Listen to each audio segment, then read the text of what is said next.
Welcome to Kardec Radio, where you nourish your soul daily.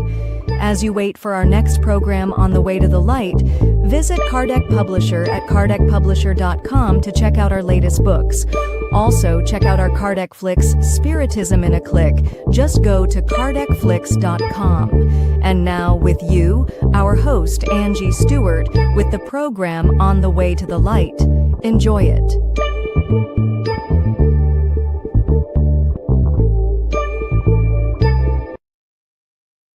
Good evening, my friends. This is Angy Stewart from INNERLIGHT, and we are here live on Kardec Radio. Super happy to be here with you all. This is our first program of the new year. So happy new year to all of you.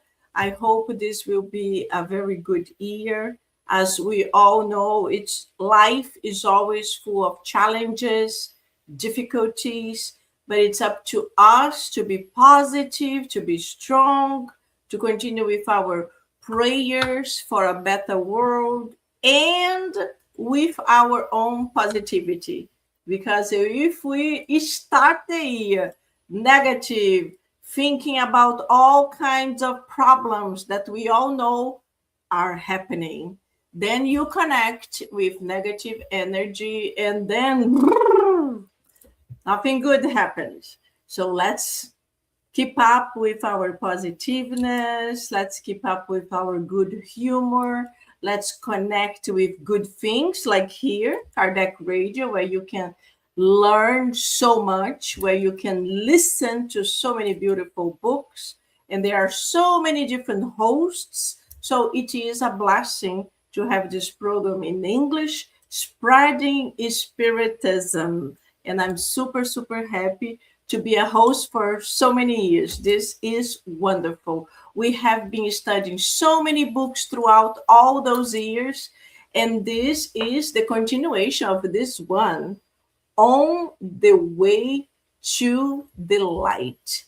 This book changed my life because all of you if you have never read this book, my God, you have no idea what you're missing, because this book really changes our perspective, our understanding of our own planet, the civilizations that were in this planet and the ones that came to our planet. The famous Capella that in every single Spiritist center, people talk, the civilizations from Capella. Yes, so in this book, you can learn about them, who they were.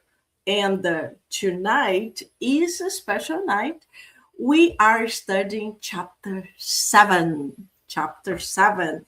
And chapter 7 talks about the people of Israel. The people of Israel.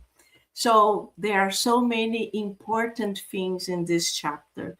But just for you to know, the chapters are very thin. They are not like 50 pages like in some of the other books that we read and we studied. So it's really good. It's an easy way of reading and a lot of concentrated knowledge.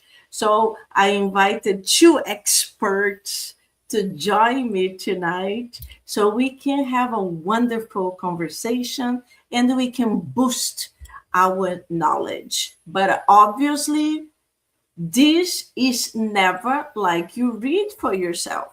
So if you can read for yourself, sometimes can be a little complicated, and then you listen to our conversation, then this would be really fantastic.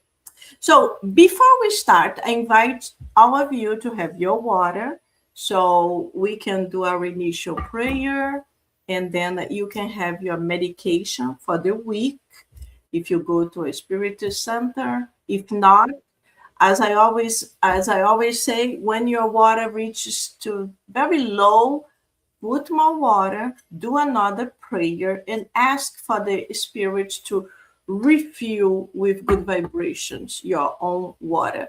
if you are in a location that you don't have a spiritist center, for example. So let's close our eyes for a few seconds and connect with the good spirits. God, our Mother and Father, thank you for the opportunity of continuing studying, continuing improving, continue our pathway towards goodness. And at this moment, I ask the good spirits to come close to us, to all of us, to myself, my two guests, that we will be talking about this chapter in the book On the Way to the Light tonight, but also to come closer to our brothers and sisters who will be listening to this conversation live and maybe in the recording version, so we all can be well inspired, guided, and we can understand it better. Stay with us. So be it. Very good. So I will open the chat here. So if you are here, if you are going to be joining us, please write something, say hello, put your name. That's the only way that I can know that you are here with us. So I will bring my guests now. Hello, Brian. Hello. How is everyone today? Very good. We love Florida. Yes. So, Brian, just for the public to know, we are starting 2026. Give us a little introduction. How you end up, how did you meet me, and how you end up here? I know our history, it's long. Yes, it is long. Long. It is. You can make it short.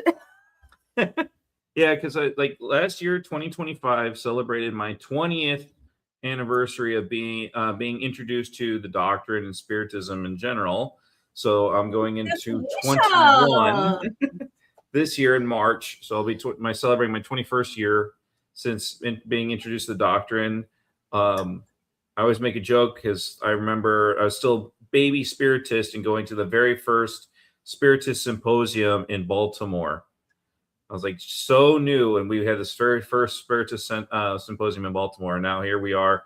We just celebrated the 19th one last year and moving on. So wow, that's amazing history. I didn't even know you started in Baltimore. That's super nice.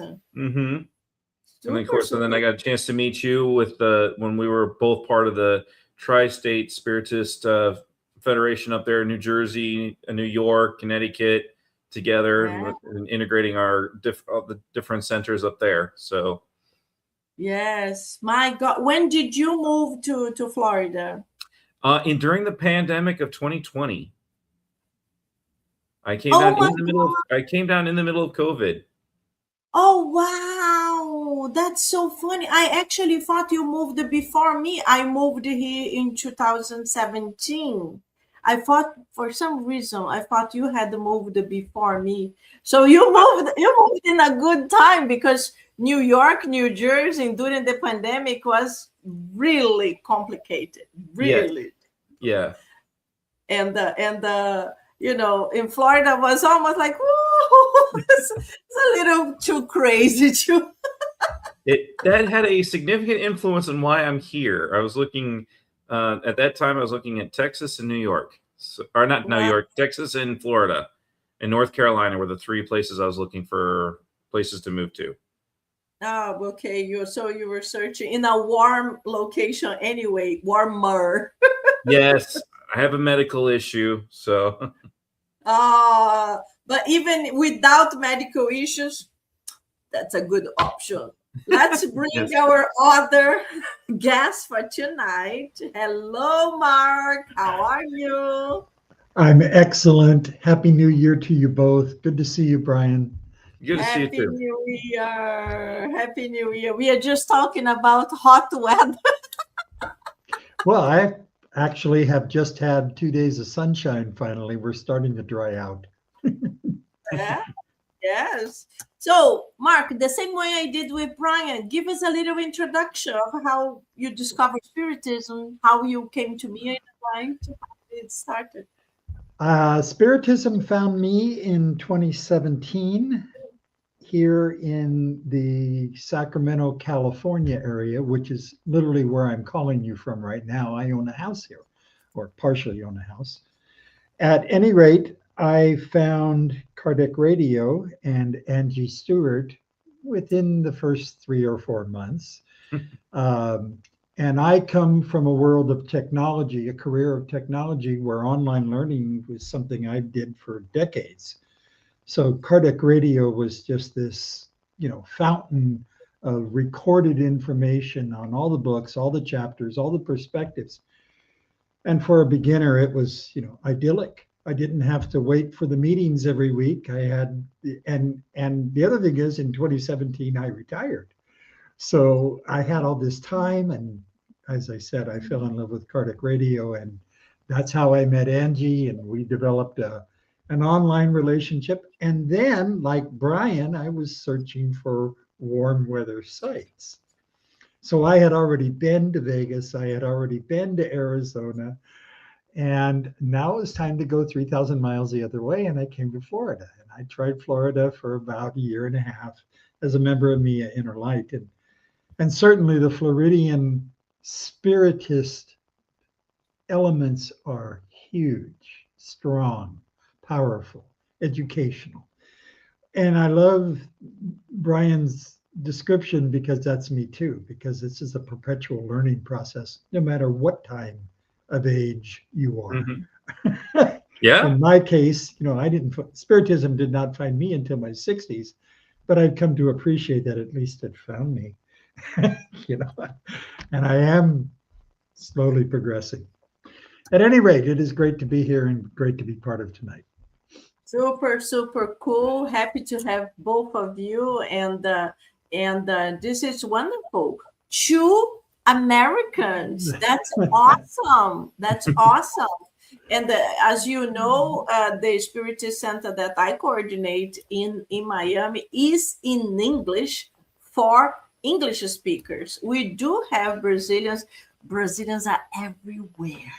So we do have Brazilians, but we do have people from many different nationalities as well. And as you know, in Miami, we have a lot of Latin Americans. So a lot of mainly Spanish speakers that also speak English. And this is the main goal. The main goal is to remove this power for just Brazilians or just Portuguese speakers and spread these beautiful teachings to anyone that understands English. And this is wonderful. And super happy to have you both so involved.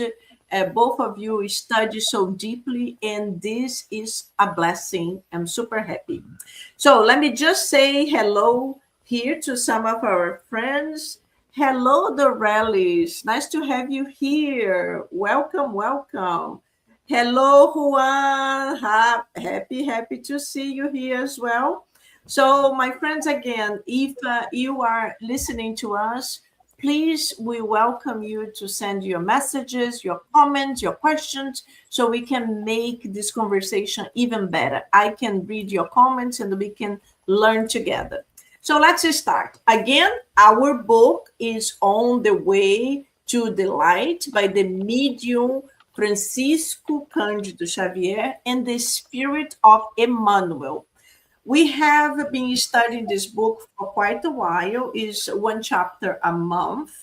And this month, we are going to be studying the people of Israel.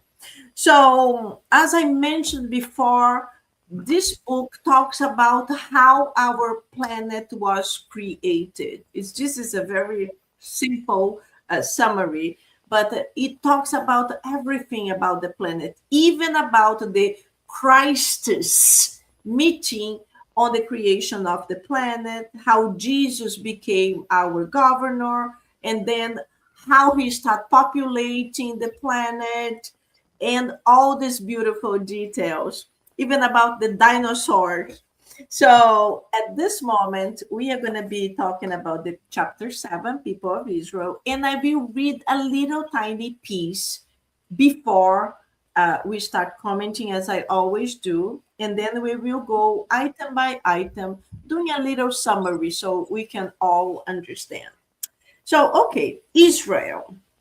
Of all spirits exiled on the earth, the Hebrews were the strongest and most homogeneous race, keeping their characteristics unaltered through every change. In examining these remarkable people in their distant past, we can see that even though they had a great certainty about the existence of God, they were also very proud regarding their conceptions about life and truth. So that's how Emmanuel starts. My friends, what can we add? We will talk about all the portions, but what can we add about this characteristic of the Hebrews? Oh, heavens. Well, I'll start then. Because when we were reading through all the four Adamic races, it's funny how we find out we have like we in these previous chapters and everything else, we're finding the one that's like, okay, this is monotheistic. We got God-centric, everything else. But again, they isolated themselves. They're like, as we just read, strongest, most homogeneous, keeping unaltered. So they locked in. So they have been, in some ways, they kind of isolated themselves so that they would preserve the knowledge, preserve their ways. Oh, excuse me. Excuse me. And they would go through and see that they're going through, as we just mentioned, all through history, they've remained the same. They've held that strong culture all through it. And the funny thing is that they are still like this nowadays. Mm-hmm. So I will supplement. They mingle, they are very open to diversity, but most of the time, even to get married, I have a lot of Jewish friends. Even to get married, they really try to get married amongst Jewish people. And I have a lot of girlfriends, Brazilians, who got married to Jewish, and they were obligated to convert. And I was like, wow. So they were obligated to convert, although they wouldn't be able to have a Jewish kid.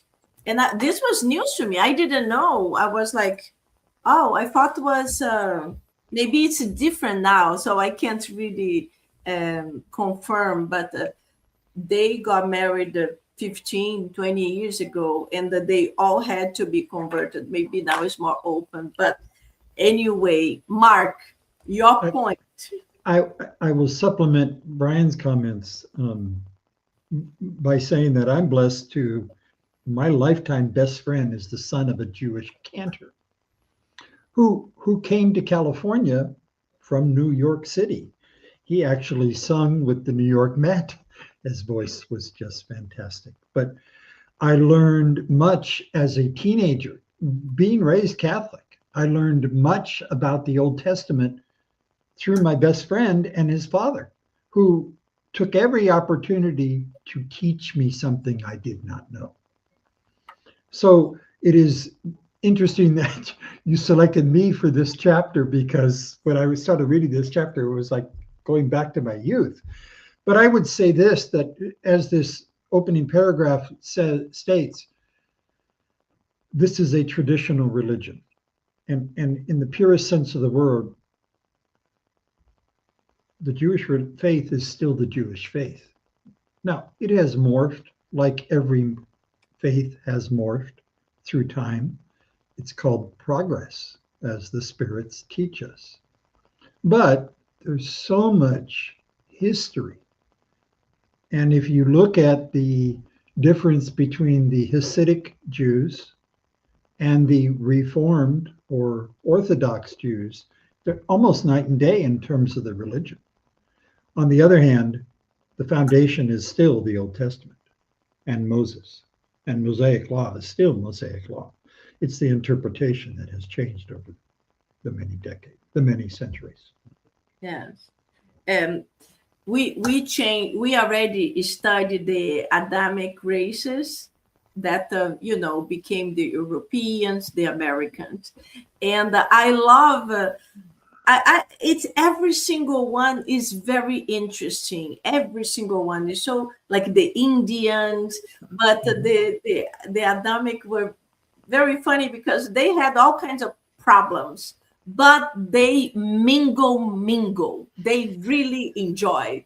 Like, oh, let me see this Terrakian. Oh, come here. Let me know you better. So this one, I was like, wow.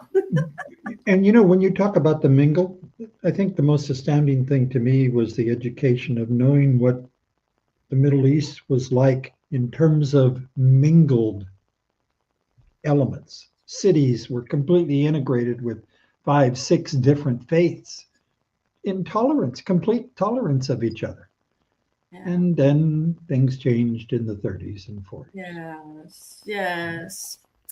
Well, you just actually mentioned Moses, and this is the second item that we are going to talk. So, what can we say about Moses?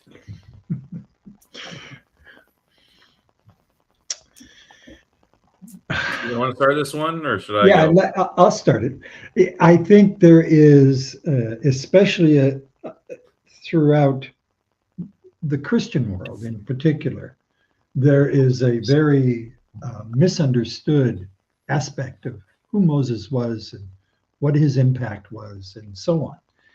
And I love this text that kind of straightens that out, because this kind of explanation is not what is normally taught. Like stating that he was a medium, But there's so much more to Moses and this, like I said, this text right here changes a lot of the misnomers of who this man was, his impact, etc.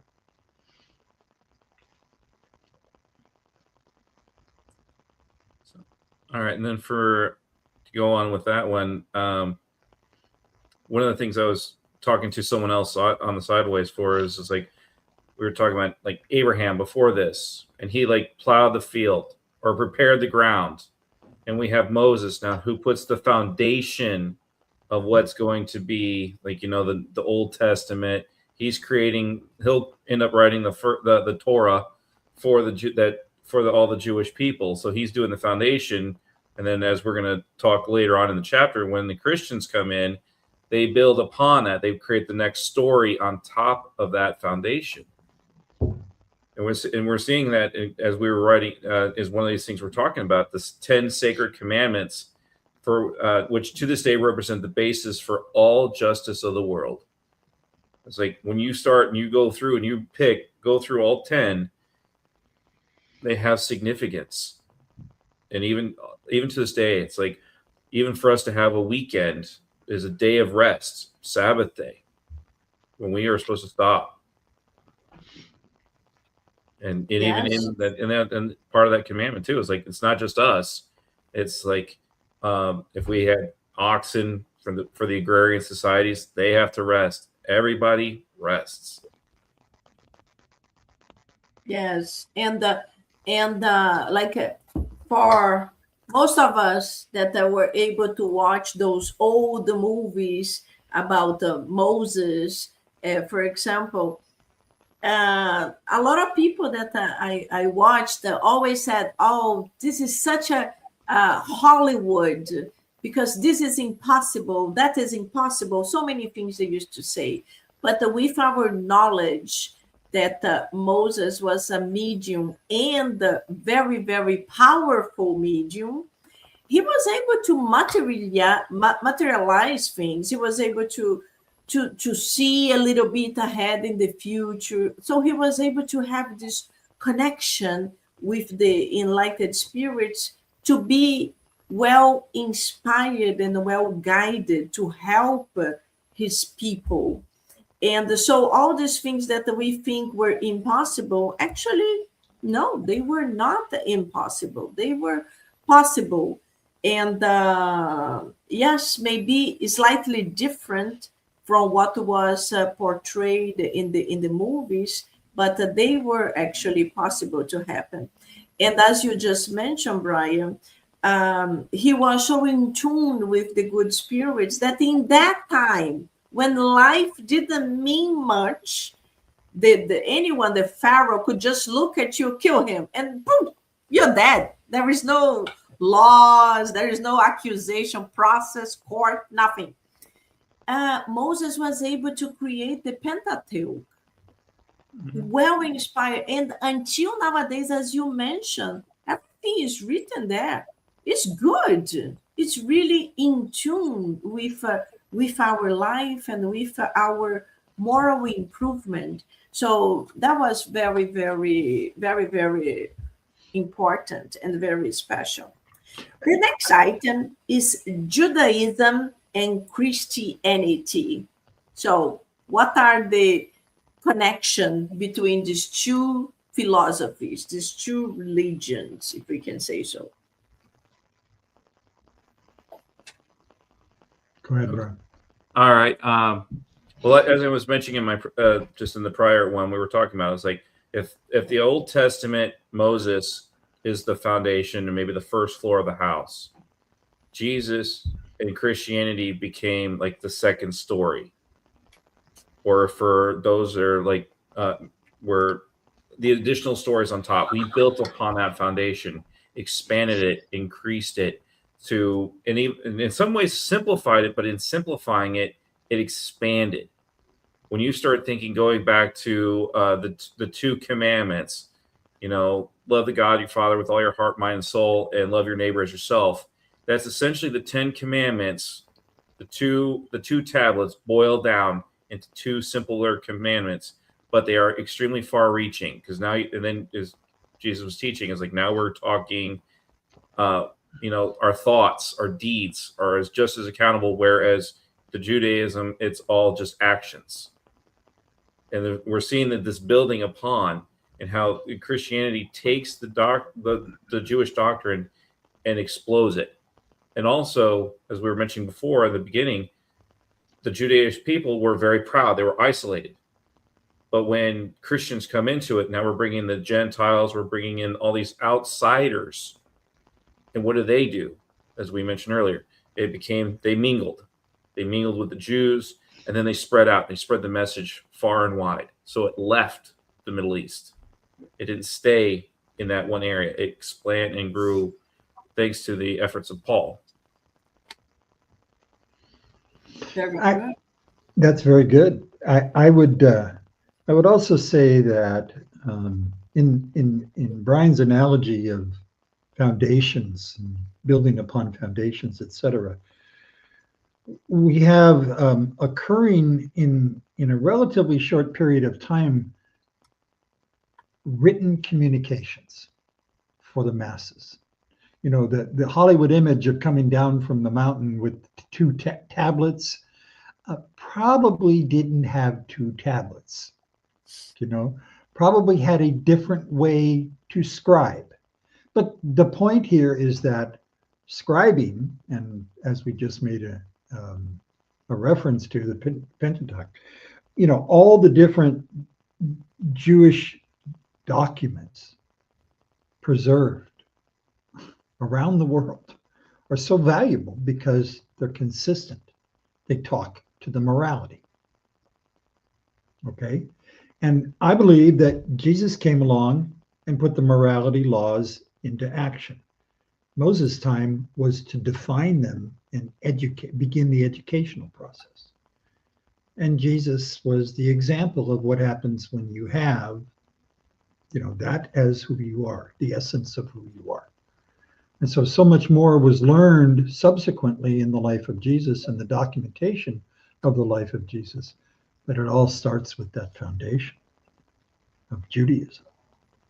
And the evolution of Christianity, I think, recognized the value of the morality. Yes, that's Jesus himself, when he used to talk about the the law of Moses, he always said, I didn't come to destroy the law. I came to exemplify, to amplify, to spread even more, even deeper. Yes, this is like Moses gave us the foundation. Moses put the cement of the house, and we can say that Jesus built the house with all the examples and how we can live to be better people, and the real life is not of earth, but it's the spiritual life. And the Spiritism later on came to help us to understand it with mediumistic meetings, with communication, with the spirits, with the understanding of reincarnation. So it's beautiful. It's all a connection. So we continue with the process of evolution. So this is very, very nice. The next point is monotheism. So this is an important point because we know, especially just studying this book, we know the previous races, they had many, many gods, like the Hindu, for example, and the Israelites or the Hebrew people, they were monotheistic. So this is one important point. Let's talk about it. Mm-hmm. It is interesting that historically, the Hebrews get the credit for establishing the single God principle. Because on other parts of the planet, before, during, after this same time frame, there were variations of monotheism. But you're right, most of the world was multi-God, if you will, carried back from the Greeks. But like I said, history gives the Hebrews, and the Hebrews themselves say that they're the ones who really popularized, I guess is a good way to say it, monotheism. And then as we go through and study through Spiritism, we're finding out that the power of having that in there. When you're sitting here saying, it's like you have one divine creator, one supreme intelligence, the first cause of all things, Spirit's book number 1. It's that power and how it radiates down, and having one creator that creates all of the entire universe puts a lot of power into it. When you start thinking and you start analyzing, well, when you look at the polytheistic cultures of the past, how they would fight, clash, and have their own styles, we would see their moral failings and stuff like this. It's like, well, how can this world exist as is under each of those different regimes? It's like when you start thinking, it's like, how can Zeus with his things create the world? How could Odin or some of these other cultures that have these things, like how did the earth came to be? And until it goes and says, it's like, no, it has to be one single divine creator whom set all the rules, everything that would become how the universe is made. Yes. I put myself in that time, and I give a lot of credit to the Israelites, because they were born with this understanding of one God only. And you go back in time, their understanding was like multiple gods, because they thought the sun is a god, the moon is another god.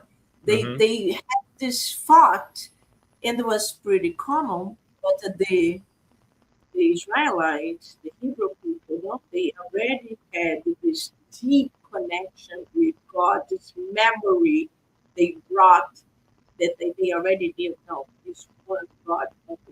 There is a point here on page 68 that's also worth mentioning, that talks about Moses' mission was to make accessible to the popular sentiment the great lessons that the other initiatives were, were compelled to keep secret. So we know that Moses bringing the Ten Commandments to the whole people also helped the people to have this better understanding of God, not keeping this secret just to the enlightened people, to the people that had more knowledge. For example, in other civilizations like the Egyptians, only the initiated people had a better understanding of communicability with the spirits, this notion of life after death. So this is also very interesting. And now we're going to the choosing of Israel. Why? Why the choosing of Israel?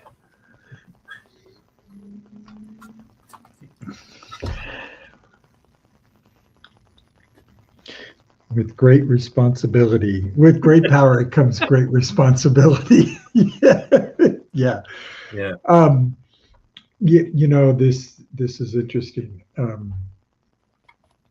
There's a perspective in the leadership of the Jewish faith, or in parts of the Jewish faith anyway, that every single challenge facing the Jewish people at every point in time has made them stronger, has made them better, has made them successful, has made them more understanding of why they are here. Now, that's the leadership perspective. That's not necessarily the follower perspective. And a lot of the Jewish leadership are very cognizant of the followers not following. Mm-hmm. And that can apply to even the Christians too. Of course. So, but yeah, because it's using another saying, what doesn't kill you makes you stronger. And he's like, look at how much persecution they've endured over 5,000 years. And the fact that even some of their trials or suffering is codified in the Old Testament. The 40 years walking in the desert of Exodus, the plagues of Egypt that they themselves had to suffer as well. Then you had them that they were exiled from the promised land, and then allowed to come back.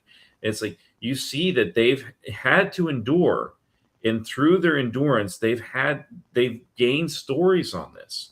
You even look at the story of Job and how he's like everything was taken away from him, but he still had his faith, and because of the faith, he not only got everything back, he got tenfold more.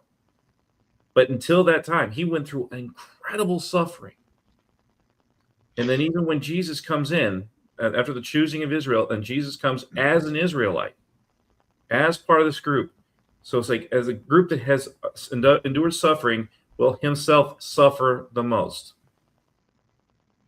I would just throw something out. There's an interesting dialogue taking place between me and my lifetime friends right now, 3 of which are Jewish.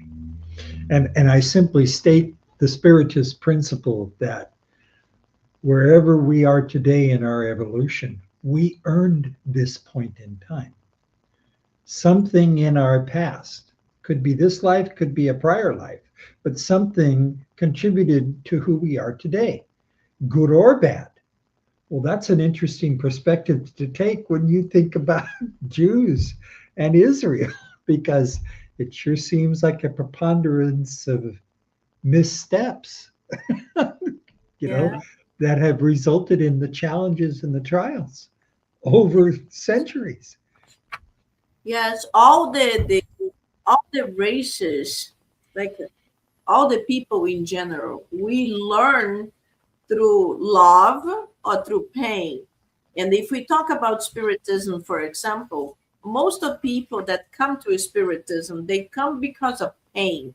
It's a very few percentage of people that come because they heard of it and they connected.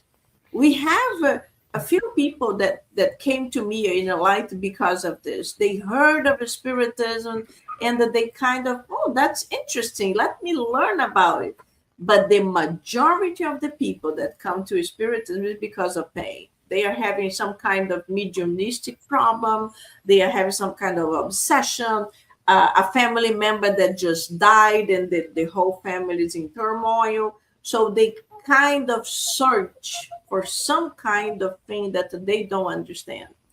And that's how it's in all civilizations, the Israelites and the Americans, for example. So we all have our ups and downs, and we can never talk about one person, the president of that nation, the president of that, especially now in this moment of turmoil that it's really our planet is kind of going crazy. We need to pray a lot for the presidents of many nations because it's really a difficult time.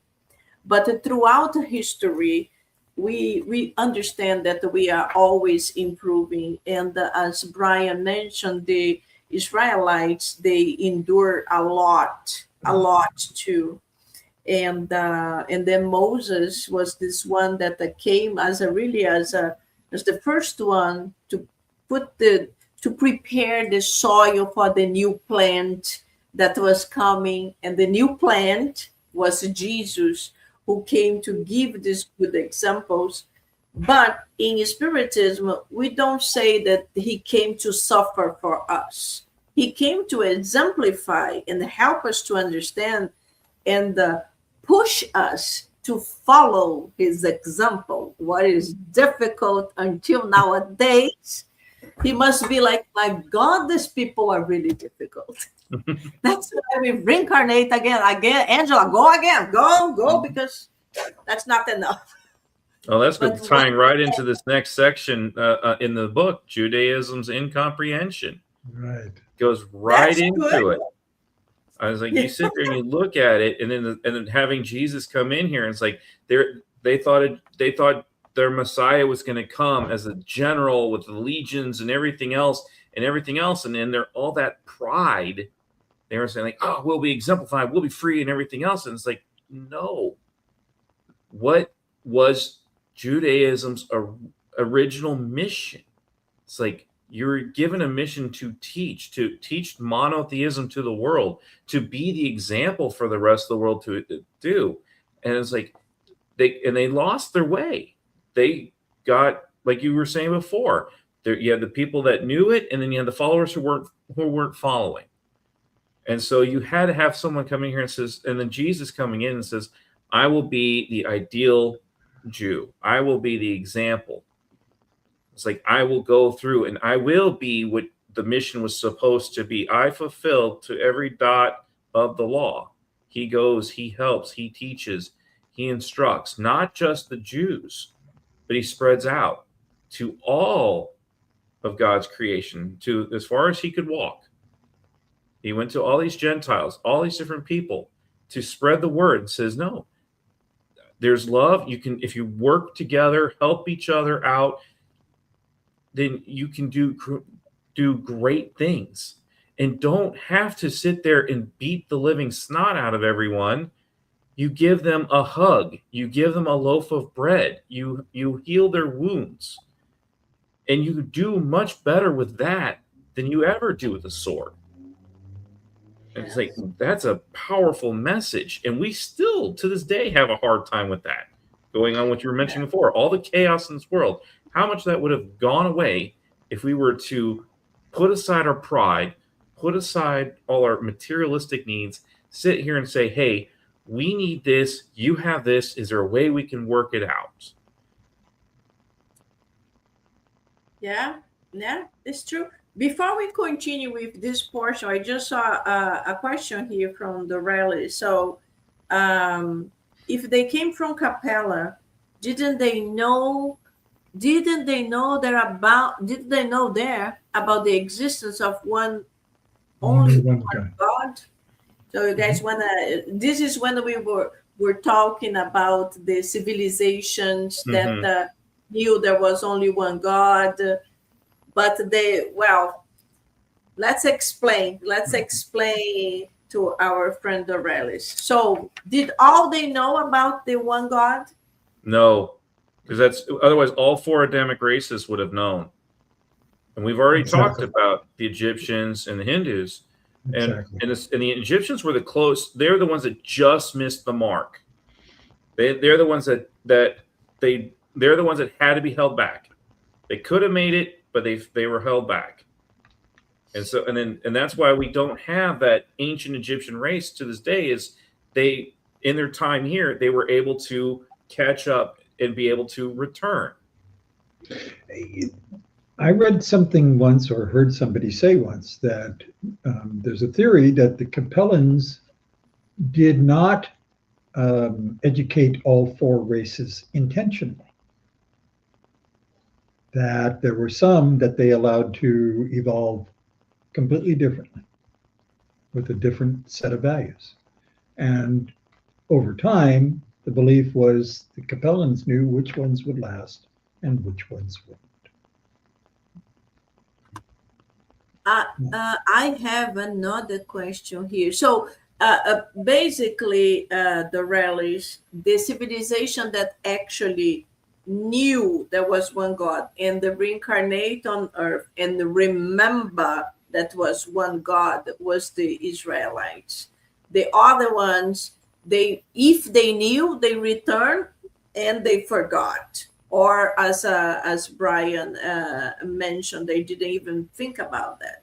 So the Israelites, they're the ones that were for sure there is only one God.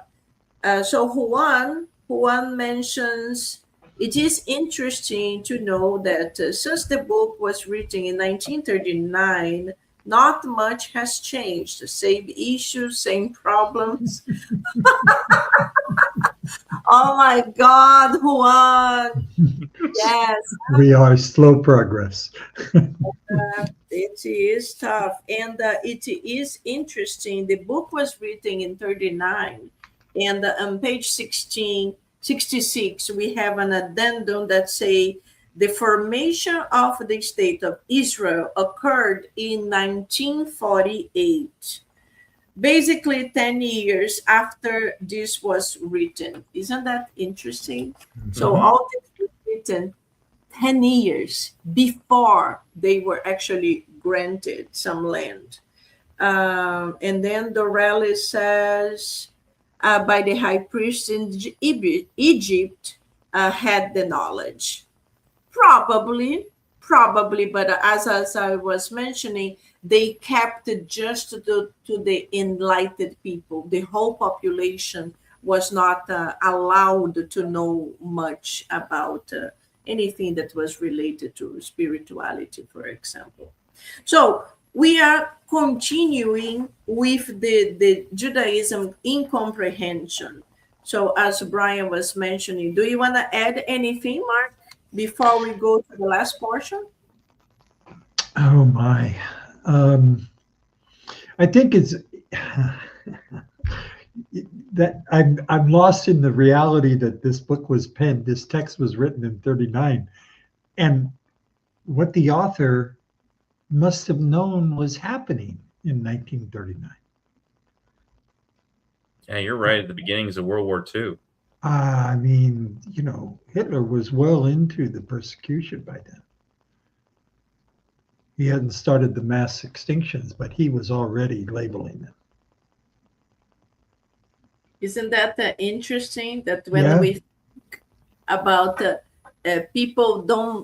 lot of people don't even realize this book was written in 1939 by mediumship, because Chico Xavier was such a humble man from a little tiny city in the middle of Brazil, basically illiterate, writing about civilizations and characteristics. It's like mind-blowing, mind-blowing. It But is. just talking about this portion, the Judaism incomprehension, I always like to talk about Judas, one of the spirit that actually betrayed Jesus. So in the past, I remember not really understanding how Jesus could choose one of his disciples, his close disciples, and he betrayed him because they all adored Jesus. So I was like, how this guy could sell him by little amount of money. But later on, understanding Spiritism and starting, one speaker actually told me Judas loved Jesus the same way the others loved. But Judas was in this text here. Judas thought Jesus needed a little push to be the king they were expecting, because Judas knew the power of Jesus, knew that Jesus could make amazing things, cure people instantly.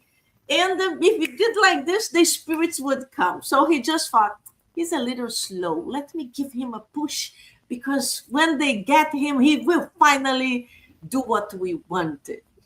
And then it didn't happen.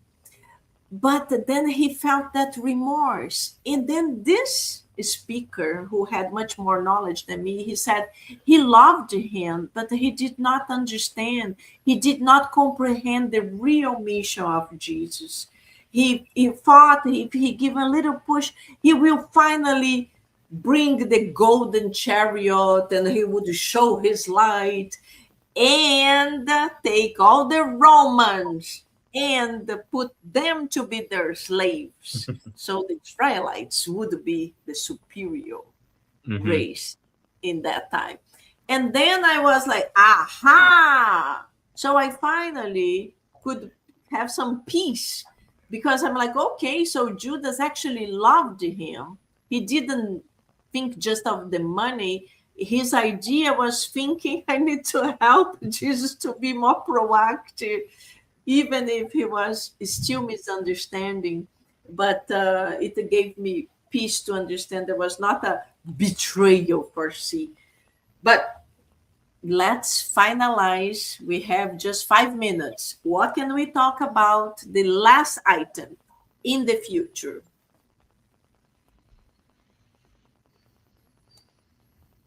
The one thing that always got me with this one when I was reading through this is just seeing how they have continue to be this rock.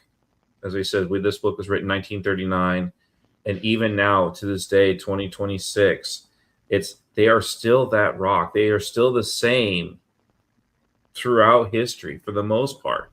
They've been sticking to keeping the Torah, keeping the Old Testament, locking it all in, and living that life, keeping to that style.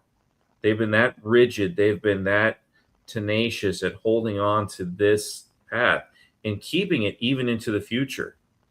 Like you said, very traditional. They pass the traditions from generation to generation to generation so that nothing gets lost over time. And the fact that it has lasted 5,000 years from the time the first books of Genesis, Exodus, all them were written, all the way to today, the fact that all that knowledge is still being passed on generation to generation. And it will keep going into the future. Interesting. Mark, what do you want to add? Well, right here in this text, just read this one section. Jesus has accompanied Israel's dolorous progress down through the centuries of expiatory and regenerative struggles. And, you know, one of the labels, if you will, of Jews in general is that they are financial manipulators, experts in materialism. True or not, it's an interesting reality that through the many generations, there are many Jews who don't flaunt their wealth, but they are in fact very wealthy. And then there are those that are in the public eye a lot, and so on, for whatever reason. More zeros than you and I will ever have. But that's not the point. The point is, a lot of them are very humble. They do not live in the billion-dollar mansions and estates, or drive the fancy cars with chauffeurs, etc. They live very simple lives. But they hoard their money. They're not charitable. And somewhere along the line, that moralistic element exists in a different way within the Jewish faiths. And I say faiths because there are multiple ones. And that's a statement from my best friends who've lived this life of Jews, of Judaism since they were born in the 50s. No, I think that's even written in the book of Deuteronomy. It was that where they had the things where you have your loan program, and then you get released from your loan after 7 years, but that's it. It's like, but until that time, you're paying your debts, you're paying your dues, and then on the 7th year, you're released. So there are, if it's true that they have earned all their injustices and all their challenges and etc., then you have to wonder what's contributing to that. The last paragraph in this chapter brings us some light. So it says like this: new understanding is flowing down from heaven to the hearts of the patriarchs. It will not be long until we see Judaism fully comprehending the sublime mission of true Christianity and aligning itself with all the peoples of earth on the path of salvation as they strive to build a better world. Mm-hmm. So we know that nowadays, for example, this is still something difficult to be aligned, but we understand that life is eternal. We will continue progressing. And we also know that in the future, but in a far future, all the religions will still exist, but they will all understand more about spirituality, and it will be accepted. I'm not saying that Judaism, Christianity, Hinduism will disappear. The spirits say no, they will continue. But the acceptance of all of them, and the understanding that the Spiritism is one of them that also brings to enlightenment.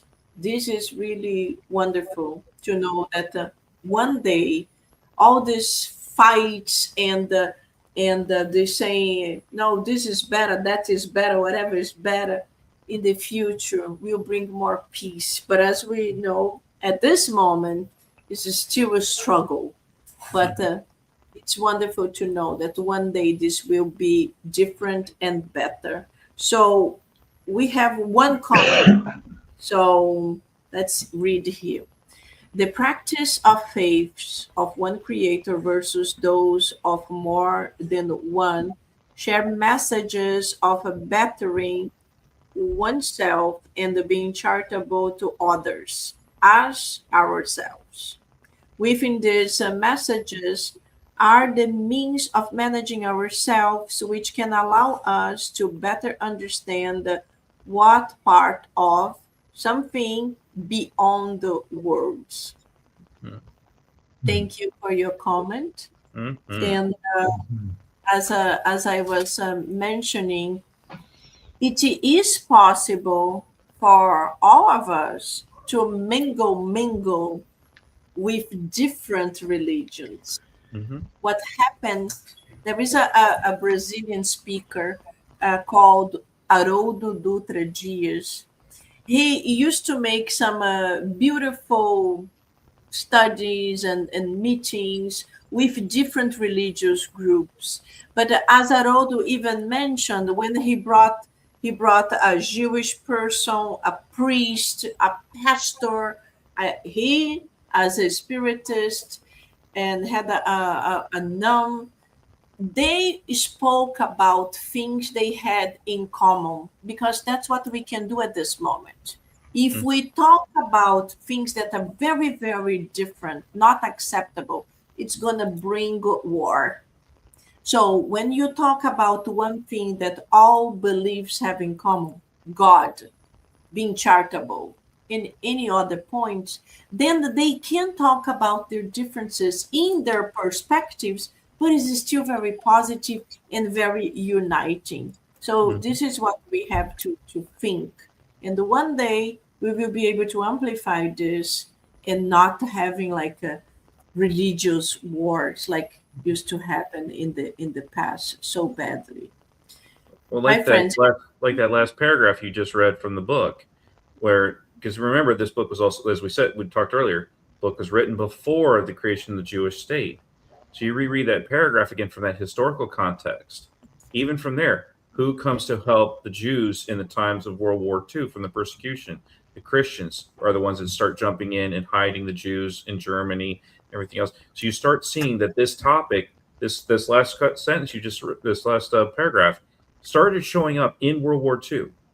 We started seeing this thing being justified in World War II, and it would later, in that 10-year frame when it became created, you can see that this paragraph was actually starting to be fulfilled.